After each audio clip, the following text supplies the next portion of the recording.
Yeah, it's something amazing about with the fighting, and I guess in anything that you want to be really successful, you got to be crazy and delusional, where you almost got to deny the facts and statements, like you were saying, right? And then, but I guess with the losses, you get to learn about yourself, and then you get to know what you're made of coming back and regrouping, and this is you've bounced back before, and that almost gives you the same type of motivation from being undefeated, maybe. Like, oh look, this fight I got finished, and then I came back and I finished this guy, and I proved that, That's the DC asked me, he's just like, after you had some losses and then your last fight, like you come back, like how sweet was it to, people were talking, he said, like, even I was on ESPN and we get told, like, oh, talk about maybe Dan Hooker should retire. But that's and then after my last fight, he's like, how good was it to shut all of those people up? Or what do you have to say to the people that like critique you and stuff like that? And I wasn't at all negative about it. Like, I personally feel like after some losses or after a guy gets knocked out, like, these are questions that need to get asked. And it needs to be a part of our... it's like a part of our life cycle as fighters, because if the guy does get knocked out, we can't have the attitude where it's like, oh yeah, chuck him back in there. Oh, he got knocked out again. Oh, that's all right. He's an exciting guy. Chuck him back in there. It's like, how many times before we start asking these questions? So it's like, of course I'm not offended by people saying that, or I don't get insecure, or I don't self-doubt myself when people start asking those questions, because I feel like they need to be asked. And the way that you answer them is go out there and perform, is go out there and prove to everybody that of what you're capable of. Like, it all comes down to the fighter. It all comes down to the individual. If you individual, like, no one can convince you otherwise. No one can convince a fighter otherwise. If a fighter doesn't want to fight, that's it. That's done. Like, you need to move on. But yeah, I'm like, not at all. I don't that, like, things like that don't at all like upset me. I feel like it's a necessary part of the life cycle. Is after like losses, people do ask questions, and then as the losses continue, like, those questions or that outside noise gets louder, because like, as we were speaking before, like, fighters are delusional. I am delusional. I could lose 20 times and still want to have a fight. You know what I mean? If people let me. But it's like, if you do lose, like, that, you get more noise.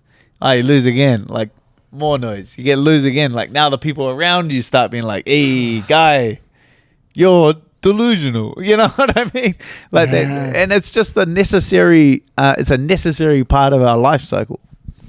Yeah, you gotta have it. I guess in anybody who's successful, they have to have that delusion where you gotta believe in yourself, even if nobody. Maybe that's a way.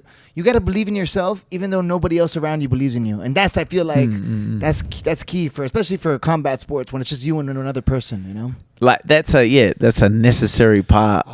That's a necessary part. That is a must. That is needed. Like, if you don't believe in yourself, you could have a million people. Like, you know what it's like. You could have a million people like, you're going to win this fight easy. But if you don't think you're going to win, it's like the first punch you take, you're just like, if you have a shred of self-doubt, they're right. You get hit and you're just like, maybe this isn't for me. Like, it's like just a necessary part.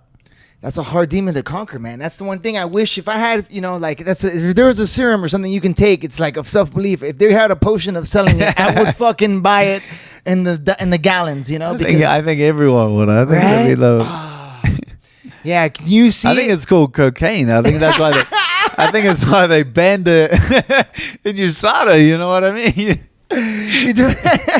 With the right amount of cocaine, you can believe anything you want. You're like, yo, I'm gonna start a business tomorrow. Yeah. In the bathroom really deluded.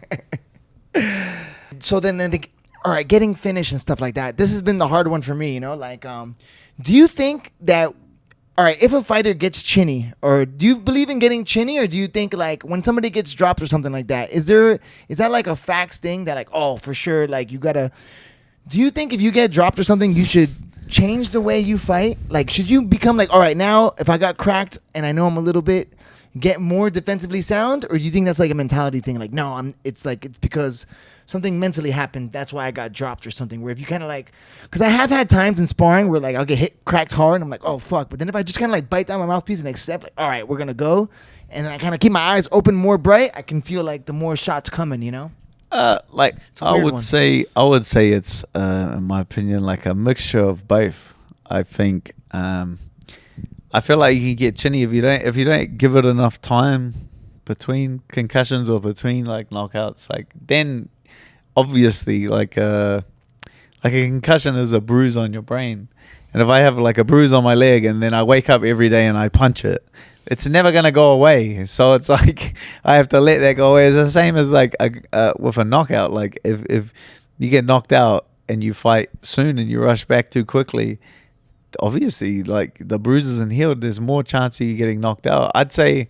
But from that, like giving it the right amount of time off, understanding concussion and understanding the symptoms and understanding how to deal with it, understanding that it needs respect and to be treated properly, I feel like is very important.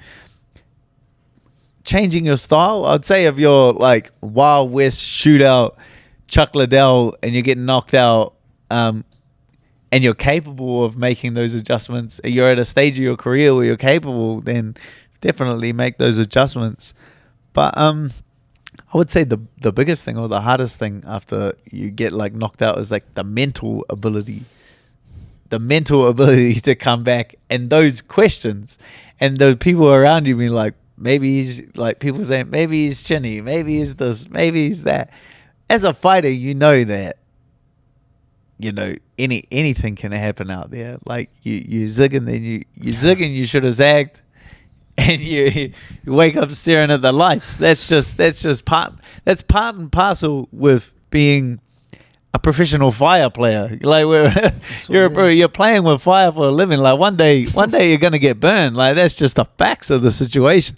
You do the sport long enough, you're gonna go to sleep. Like that's the sport, and it's But so it's a mixture, I would say, like a mixture of all three of those things.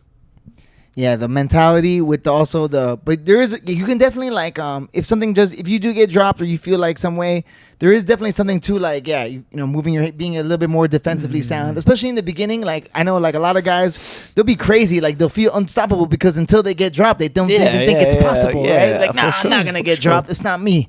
And then when it happens, you're like, oh, okay, maybe it's time to like, switch things up a little bit, you know? Yeah. Oh man.